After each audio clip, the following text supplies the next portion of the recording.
ჯაშუშობაში მხილებულებს ბრალი წარადგინეთ. სახელმწიფო უსაფრთხოების სამსახურის კონტრდაზვერვის დეპარტამენტის თანამშრომლებმა გაარკვიეს, რომ გულბაათ რცხილაძე და ირაკლი ჩიხლაძე სხვა ქვეყნების სპეცსამსახურებს სადაზვერვო ინფორმაციებს გადასცემდნენ, რისთვისაც სხვადასხვა მეთოდს ირჩევდნენ. რატი მეტრეველი განაგრძობს თემას. სახელმწიფო უსაფრთხოების სამსახურის მიერ დაკავებულ ერთ-ერთი არასამთავრობო ორგანიზაციის ხელმძღვანელს გულბაათ რცხილაძეს ბრალი ოფიციალურად გააცნეს. საკმაოდ მძიმეა ბრალდება, რომელსაც მას გამოძიება ედავება. საქმე ეხება ორმაგ ჯაშუშობას. გამოძიების ინფორმაციით რცხილაძე წლების განმავლობაში ეწეოდა ჯაშუშურ საქმიანობას ორი ქვეყნის სპეცსამსახურებთან კოორდინაციით, აგროვებდა სადაზვერვო ინფორმაციას და გადასცემდა უცხო ქვეყნის სპეცსამსახურებს. ასევე გამოძიების ინფორმაციით რცხილაძეს ჰქონდა საინფორმაციო პლატფორმები, რომლის მეშვეობითაც ის ეწეოდა საინფორმაციო საქმიანობას და ორგანიზებას უწევდა ქვეყნის მასშტაბით სხვადასხვა ტიპის ღონისძიებების გამართვას. ეს ყველაფერი კი სუსის ინფორმაციით ხდებოდა უცხო ქვეყნების სპეცსამსახურების მხრიდან ფინანსური ინტერესის სანაცვლოდ.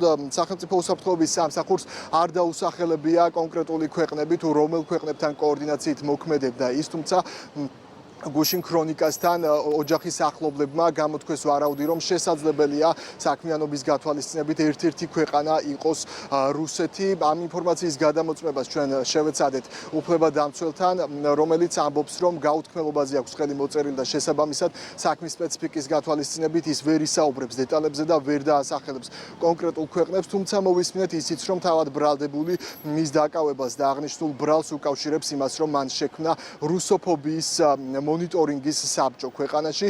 შეკითხვაზე, რომელ შეიძლება თუ არა ვივარაუდოთ, რომ ერთ-ერთი ქვეყანა არის რუსეთი, ადვოკატი პასუხობს, რომ ის ამ ინფორმაციას ვერ დაადასტურებს, თუმცა არც უარყოფს ამ ყველაფერს. რაც შეეხება უშუალოდ ბრალს, მოვისმენთ, რომ ბრალდებული ბრალდებას არ იზიარებს და არ ეთანხმება.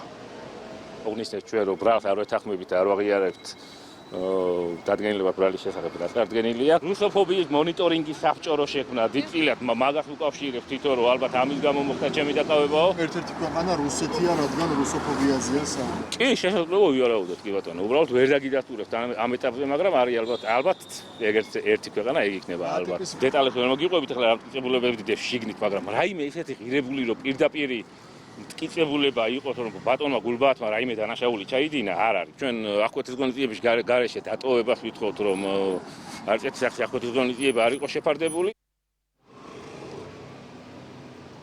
სუსის მიერ ჯაშუშობის ბრალდებით დაკავებული კიდევ ერთი მოქალაქე, სამოქალაქო მოსმენების კავკასიური ცენტრის დამფუძნებელი და ხელმძღვანელი ირაკლი ჩიხლაძეა. გამოძიების მიხედვით ბრალდებული საკუთარი ქვეყნის ინტერესების წინააღმდეგ მოქმედებდა და გადასცემდა სადაზვერვო ინფორმაციას ერთ-ერთი უცხო ქვეყნის სპეცსამსახურებს. მისი ქრონიკის ინფორმაციით ბრალი მას უკვე ოფიციალურად წარედგინა. რაც შეეხება მის პოზიციას, ჯერჯერობით უფლებადამცველს არ დაუტოვებია სახელმწიფო უსაფრთხოების შენობა და არ ვიცით რა პოზიცია აქვს ბრალდებულ საქმესთან დაკავშირებით. შესაძლებლობა გქონდა მანამდე ბრალის წარდგენამდე გავსაუბრებოდით ადვოკატს და მისგან მოვისმინეთ, რომ მან საქმე ახლახანს ჩაიბარა და საქმის დეტალებს ჯერჯერობით არ იცნობს. სავარაუდოდ დეტალები გახდება ცნობილი მას შემდეგ, რაც უფლებადამცველი დატოვებს სახელმწიფო უსაფრთხოების შენობას. მე ვიცავ ირაკლი ჩიხლაძის ინტერესებს, ჯერჯერობით არ შევხვედრილ ვარ მას, არც გამომძიებელი არ გვინახავს, შევალთ გავერკვევით, რაც განაცხადა სუსმა მისი გარდა არანაირი დეტალი არ ვიცით, შევალთ გავესაუბრებით და მე მის პოზიციასაც მოგახსენებთ, რას ფიქრობს იმ წარდგენილ ბრალდებასთან დაკავშირებით. ორივე საქმესთან დაკავშირებით თბილისის საქალაქო სასამართლო უახლოეს პერიოდში იმსჯელებს აღკვეთის ღონისძიებაზე. ბრალის დამტკიცების შემთხვევაში ორივე დაკავებულს 8-დან 12 წლამდე პატიმრობა ემუქრებათ.